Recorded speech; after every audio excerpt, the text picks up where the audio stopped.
Hello, everyone. We'll get right down to it.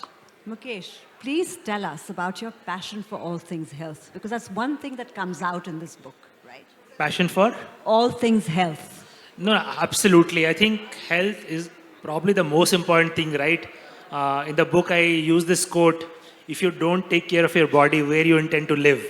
So that's all we have is our body, right? And from birth till death. So I've just always been very active, throughout my growing years. I've been into workout of various format. It changed in Right, 20s, bodybuilding, later on right, long distance running, and so on. But at right. some point, I realized, health also has lot of myths, inexact science, a Yeah, lot of things people don't agree on. yeah, And I start studying it for myself. At some point, health also become a profession. When I right. started cure fit, and then eventually, everything that I have come to understand about health, I Yes, decided to write in this book. fantastic. You write in the intro, right, that a healthy life can be distilled into a few guidelines. And I'm going to go ahead and read that section because it summarizes pretty much what all of us need to be aware of. Give me a second.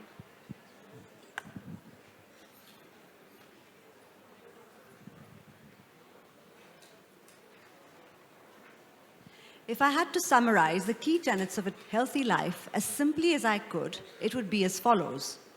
Get 7 to 8 hours of sleep every night. Get physically active every day, it doesn't matter how. Eat locally sourced raw and cooked food. Cultivate mindfulness. Pursue goals that have meaning for you. Nurture healthy relationships. The challenge, however, is not in knowing what leads to a healthy life, but in how to actually incorporate these elements in your everyday life. Yes, absolutely. I mean, at some level, pursuit of health is both very simple and very complex. I think you read this one paragraph. I, in fact, use another line in the book. If I have to distill it down even further, it's just one single line. Sure. Eat less, sleep more, always move. If people can take care of these three things, however, whatever suits you based on lifestyle, values, preferences, cultural background, if you can check off these three boxes, I think health will mostly sort itself out. If you want to read more, obviously we have this 400-page book here. How can people make it easier for themselves to make these healthier choices? Yeah, I think so. A lot of, I think I think where that paragraph ended, I think that it really boils down to building habits. I think we are all creature of habits. Everything happens, during our day, morning till night, either good or bad, Right. is because of habits we have. Now, most people don't acquire habits very consciously. Yeah. We pick up habits from our parents growing up, school, friends, colleagues, you know, which neighborhood we are part of, and so on. But if one can be deliberate about, if you internalize Right. that you can consciously build new habits or you can break habits, it's not easy. So I think, other thing, while the idea of habit is very simple, building habits and breaking habits is hard. It takes anywhere between 6 to 12 weeks.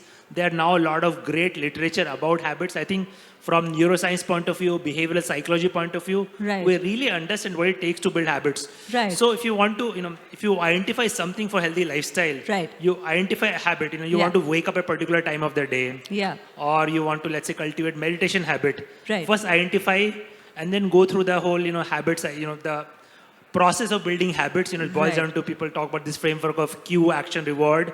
I'll not go into detail of that right now. But yeah, one habit at a time. And over a year or two, you can build many new habits and then it becomes an autopilot behavior. I'll just, for example, for me, one of the Right. most important habit is Yeah. 6 a.m. I want to be in the gym. Right. And it's so much autopilot, I don't need to think about it at all. Right, fantastic. Right, so in your first chapter, in your health rules, the health hack number 1 is move.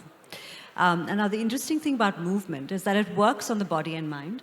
And you share later its importance of protecting us from both lifestyle diseases like, cardiovascular heart disease and depression and anxiety. Now, the research on mental health is unequivocal, right? Reviews of exercise research show us that exercise works better than an antidepressant. Now, which is crucial to accept in an environment where there is a mental health epidemic. Now, what does your exercise routine look like? You just gave us a glimpse, right? 6 a.m. You wake up and you work out. So what does that mean, though? What do you do? Yeah, I think maybe I'll just also touch upon the relevance of exercise to mental health. I Yeah. did not know this 5 years ago. Most of us think exercise for you want to build muscles or you want to lose weight or you want to look good or you want to have that beach body and whatnot.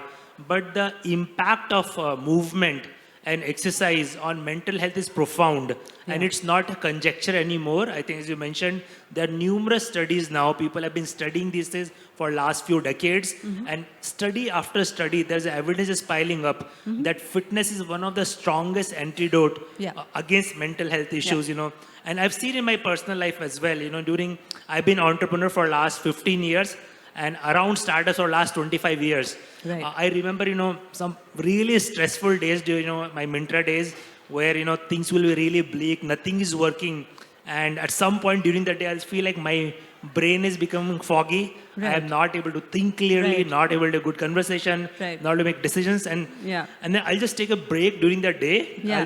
I'll cancel my next, 2, 3 hours of meeting, go back home, work out for one day. Yeah. And suddenly, I'll be performing a very different level. So coming back to your question, Yes. I spend 60 to 90 minutes in the gym almost every day in the morning. It's a combination of some cardio. Basically, the idea of cardio is you just take your heart rate up, to Right. doing whatever. So I would do some treadmill or a stationary bike Right.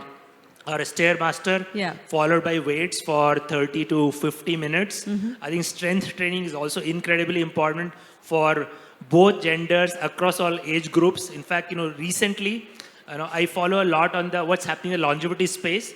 One of the most exciting finding in recent years is that in the later years, the people who indulge in strength training, Yes. the aging really slows down significantly. So Yes. almost strength training is being touted Yes. as the next, longevity drug that is Yes. available for And free all of us. 100%. And strength training also strengthens your cardiac muscles. So it's really good for your heart as well, which is something that people don't realize, right? So it's good for your heart. It's also good for your brain. And it's obviously great for your muscles. And in your book, you also mentioned the research that shows that whether you start strength training at 60 or 70 or 20 or 30, the amount of muscle you will put on with the same level of effort will be comparable. So a lot of us think that if we start to strength train at 60, we're not really going to make much progress. It's not true at all, right? And this is something you bring up. No, 100%, absolutely. I think it's age is absolutely not a barrier at all. And I mean, even when we stand up from this chair, that also we are using our muscles. So any kind of loading of muscles, walking upstairs at a brisk pace is also some kind of strength training. If you can use some weights, whether it's free weight or body weight, see, yoga is incredible that way. Yoga is perfect movement regimen because it has strength training because you lose a lot of your body weight, a lot of breathing because everything is coordinated with respect to your breathing. All yoga teachers and yoga practice involves some kind of meditation in it.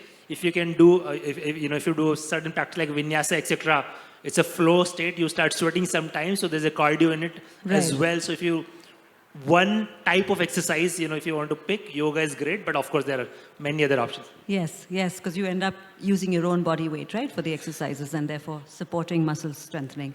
Now, in the chapter on diets, right, and nutrition, you extol the virtues of intermittent fasting. And you write that the biggest journey that you learned, and it was a process for you, this is the biggest lesson that you learned in your fasting journey was that of patience, right? Could you elaborate to the audience so that they can understand the role that intermittent fasting can play in someone's wellness journey, please? Yeah, so partly, I mentioned that I was always very active. So that was a good part of my health regime. But, I'm vegetarian, grew up in North, in a, Marwadi family. And, bhujia was the evening snack, nearly every hour. If the moment there's a cloud, there will be pakoras at home and so on. And that was, my home taste and a go-to thing, right?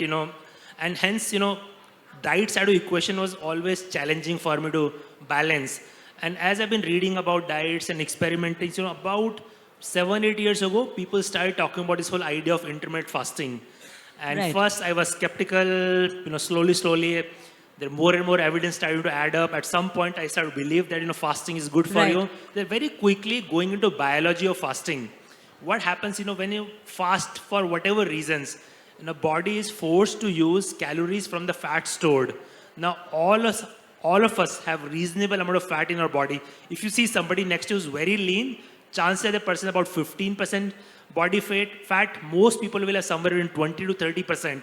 So if you're a 70 kg male or a 60 kg woman, Right. you are carrying between 10 to 15 kg of fat in your body. Right. Why is that fat there? Right. It just stored energy. In our evolutionary past, we Right. did not have access to meals 3 times a day. Right. Sometimes food is available, sometimes it's Yeah. not available. Yeah. When food is not available, the body will just tap into your stored fat as energy reserve, and you'll be fine.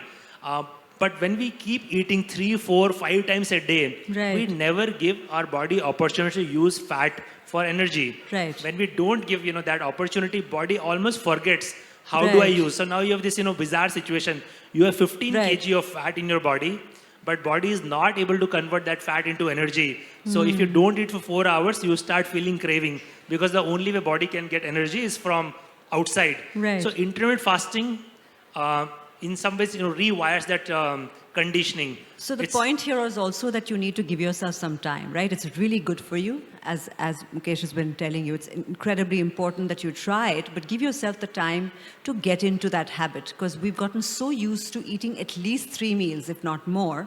The process of switching to not eating those 3 meals and even 2 meals that are spaced at a very disciplined time period is something that your body has to get used to. But giving yourself that opportunity is really, really important. Now, you also talk about sugar, right? And processed food. And I like how you've written about this hack. You write, every time you ditch the sugar, you're earning little brownie points for your health. I found quitting cold turkey was the best way to quit sugar, right? So for 40 days, when I quit cold turkey, I stopped eating sugar, I didn't have the craving anymore. Now, obviously, that wasn't easy peasy, but once I did it, it made life quite simple subsequently. Now, how have you eliminated sugar from your diet? What's your secret? Yeah, I think still working on it. I Okay. wish it was that easy. Yeah. But I mean, everything starts with the conviction. Right. Again, there's so much literature. I mean, sugar is just bad for you. I mean, no matter, where we all come from, how, deeply we may feel that, sugar is part of celebration, so on. But once you recognize that it's bad for you, then Yeah. you can, choose. We can all indulge, doing something which is not good for us every now and then is not going to kill us. The Right. problem is, consuming sugar habitually Yes. every day, multiple times. Yes. So I think for me it was a gradual process. It was definitely Sure. not easy at all. But I Yeah. think ultimately, being able to, I mean, for habits, there are few standard hacks. If you Right. basically mentioned 40-day streak.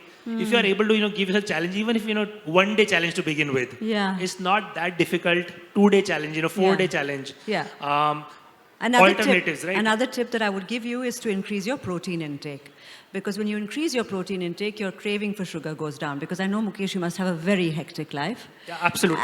And with the hectic life and the amount of energy you expend through the day, often that craving for sugar is just coming because your insulin levels are Other suggested, great right? hack which I started using 6 months ago is if you can start your meal with salads or anything, green leaves or vegetables, the first thing, automatically appetite goes down, followed by a protein, and keep the carbs in the end. I think if you go in the routine, almost craving for desserts, dramatically goes down. So Yeah. I think if you can choose to start your meal, and that day, whenever I start with salad, I end up eating It's less. like and I that feel Western course, right? The salad and then the main protein, and then you end up And with the I carbs. also want to touch upon, a lot of these phenomena are not necessarily Western, phenomena, because in Yeah. Indian, we growing up, we used to get tomato cucumber salad, right? That was 100%. similar to Yeah. intermittent fasting. While West is talking about it, the idea of upvas or vrat has been 100%. historically part of not 100%. only our tradition, Yeah, but yeah. pretty much all religious tradition in the All world. religious traditions. And now,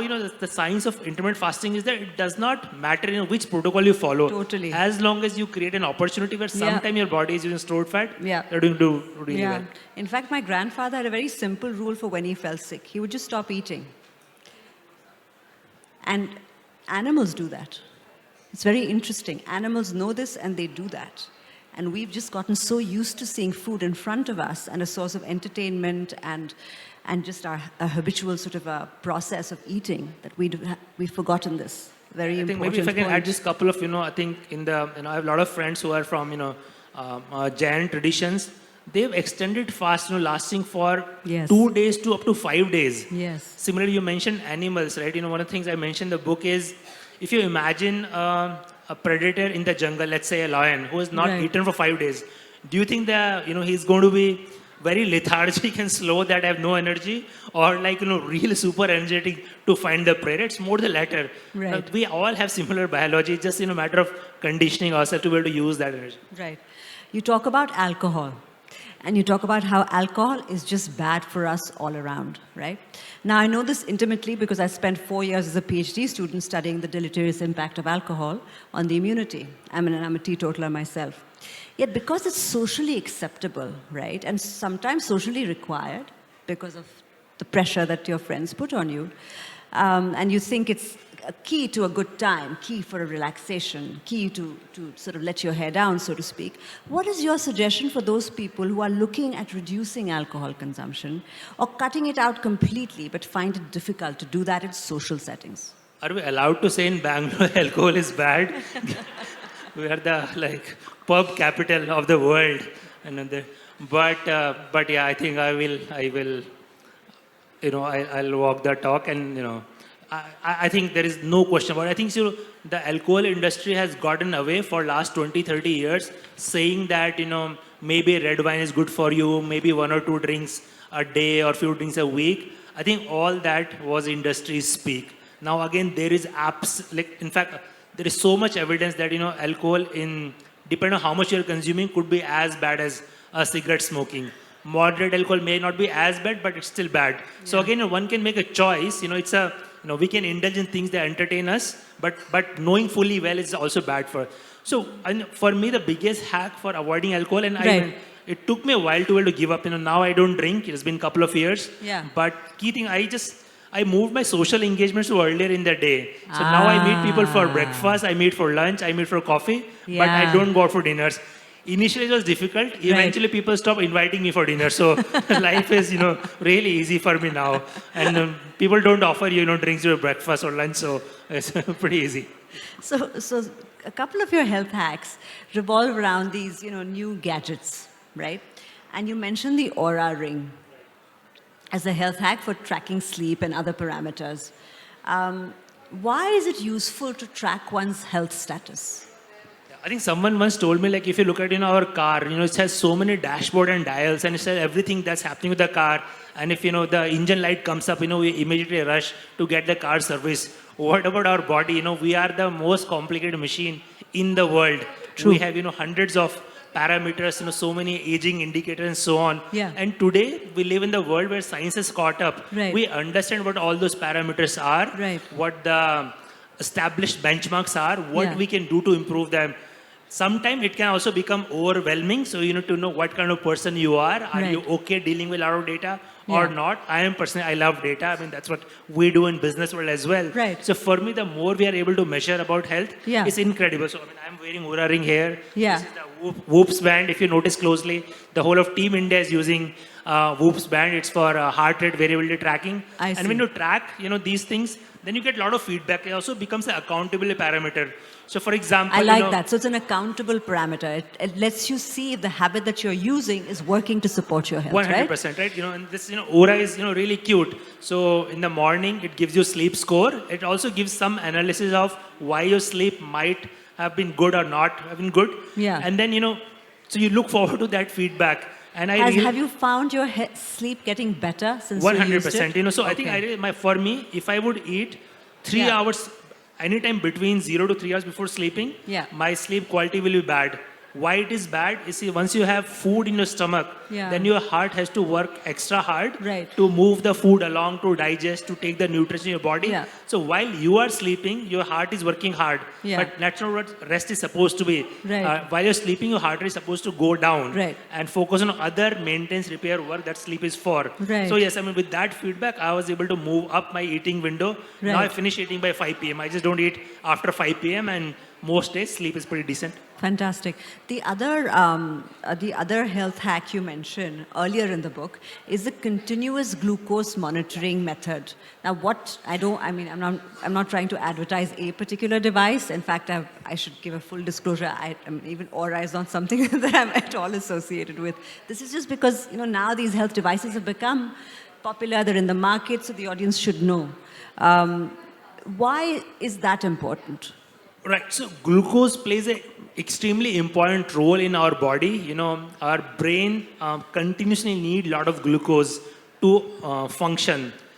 But the way glucose works in the body has a huge correlation with all kind of disease. Obviously, diabetes is a direct disease of glucose, but also cardiovascular diseases have a lot of correlation with glucose levels. So what happens when you're eating continuously, quite regularly, our glucose just keeps going up, and then insulin is the hormone used to manage blood glucose levels. So if you're continuously getting glucose spikes, then the body has to keep producing insulin. Over a period of time, it gets fatigued, can't produce insulin anymore, and you have diabetes. India is today called diabetes capital of the world because we have nearly 100 million plus cases of diabetes and rising. Yes. So now what happens with CGM is, it's a small patch you put in your arm. It's a very tiny filament which goes under your skin. And every 5 minutes, it keeps checking your glucose levels, which comes with a mobile phone screen. So now you eat something, let's say, Does it hurt to have it on? Sorry? Does it hurt to no, have it it doesn't. on? It doesn't. It's probably maybe just like a mosquito bite or something. You hardly feel anything. Okay. It's just a small patch you apply. It goes in and just stays there for up to 2 weeks. And every 5 minutes you're getting glucose levels. Right. So whenever you eat something, let's say nuts or banana or rice or wheat, you see how much is the glucose spike. And people recognize, for some people, rice will cause huge spike. For other people, wheat may cause. Right. For or some oatmeal. People, fruits right. And then you adjust your meal accordingly and you bring down your average glucose level. So there is a body marker HB1AC, which is a measurement of average glucose over last 90 days. Right. So once I started using CGM, I was able to bring my HB1AC from 5.8, which is kind of borderline pre-diabetic, to 5.3, which is pretty healthy. That's because now I had the feedback. I was able to understand what each, So the feedback was very useful. Incredible. Huh? Fantastic. Now you suggest box breathing, moving on the chapter on breath and meditation. As you can see, it's a very comprehensive book.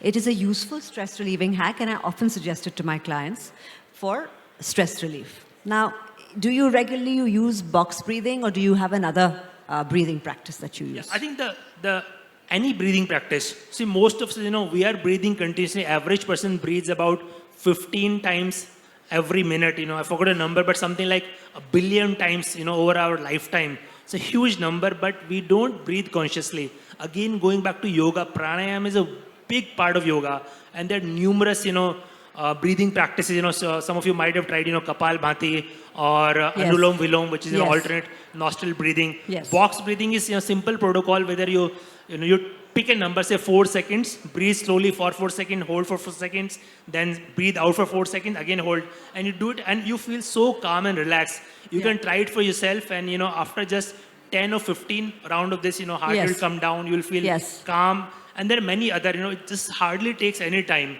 So learning, you can, while we finish this session, you can do, 10 rounds of box breathing, at your own count, and you will see the immediate impact. Yes, that's the advantage with breathing, right? You see the immediate impact. And meditation too. We know now that it alters brain functioning, makes us less reactive to stress, less anxious, more able to stay in the present. My parents are regular meditators, and I've seen how it's impacted their lives for the better. So while I exercise, I do yoga, weight train, and love my evening walks, this meditation practice I have not been able to nail as a regular habit. What's your secret? No secret. I think everything boils down, first of all, convincing yourself that this matters. Right. Again, it took me, I first learned about meditation about 10 years ago.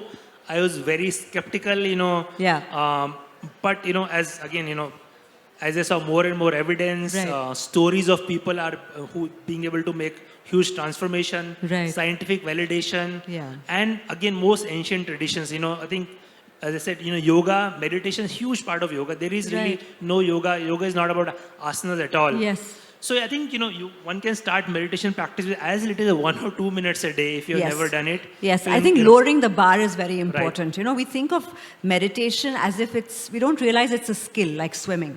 So when you think of swimming, say you didn't know how to swim, you would imagine that it would take a while to swim like a dolphin. While when we think of meditation, we think we're going to turn into yogis overnight. So it's not going to happen. If you give yourself that space and say 1 minute, then 2 minutes, and then 10 minutes. And even before meditation, just sitting still. Like Right. stillness is a huge precursor. Like, you can think how many times in a day we give ourselves 5 or 10 minutes to do nothing. Nowadays, with the mobile phone in our pocket, we have continuously some kind of engagement. Yeah. But just, putting phone away, just sit still for 10 minutes, I think will anchor you, bring about a feeling of calmness, and then you can gradually go into meditation. Again, in meditation, there's so many techniques, you Right. can just, need any object of focus Yeah. and pay attention to it for 5 to 10 minutes. And Yeah. meditation also very forgiving. Like all of our minds wander. So Right. it's not about, like a yogi concentrating your mind on one thing for 10 minutes. Right. It's just slowly as you practice, keep bringing your mind back to what you're Yeah. going to pay attention to. But Yeah. it does work wonders. I think, Right. stress elimination, quality of sleep, Yeah. willpower goes up. You're Yeah. able to resist things go Totally. up. Yeah. Situational awareness goes up. Yeah. I think, my ability to make decision goes up. So it's an incredibly powerful tool. Only Right. takes 10 to 15 minutes a day. Yes. And, does wonders. Amazing. My last question to you is about mental health, since that's my passion. What can corporates do to ease the stigma of mental health today, right? What can they do to help their employees? I would like to believe, for our country in this day and age, we need to be well past, the stigma thing. I think stigma around mental health was something, which was maybe 20, 30 years ago. I think it's too late for us. I think it's a disease like any other. Right. We have so much science about it. I think we should all be able to talk about this openly. Right. Like, for example, my daughter who is 18 now, she struggled with mental issues for 2-3 years. Fortunately, she's out of it, but I was able to give her all the required support and tools Right. and lifestyle changes Right. and so on. I think we just need to start talking about, we don't shy from talking about diabetes or cardiovascular disease. We need to do absolutely same thing for mental health. And, Yeah. there are enough and more solutions available. Right. And, corporates need to do the same thing. I think a lot of companies are now signing up with these wellness helplines, which is a great idea. Right. Just making it acceptable, making it easy for people to take breaks, Yeah. maybe have a meditation space in the office and so on. Yeah, but just I think easing the stigma, making it okay to not be okay, would be a huge step forward. I hope more corporate sort of heads think like you. Thank you so much for your time. Thank you.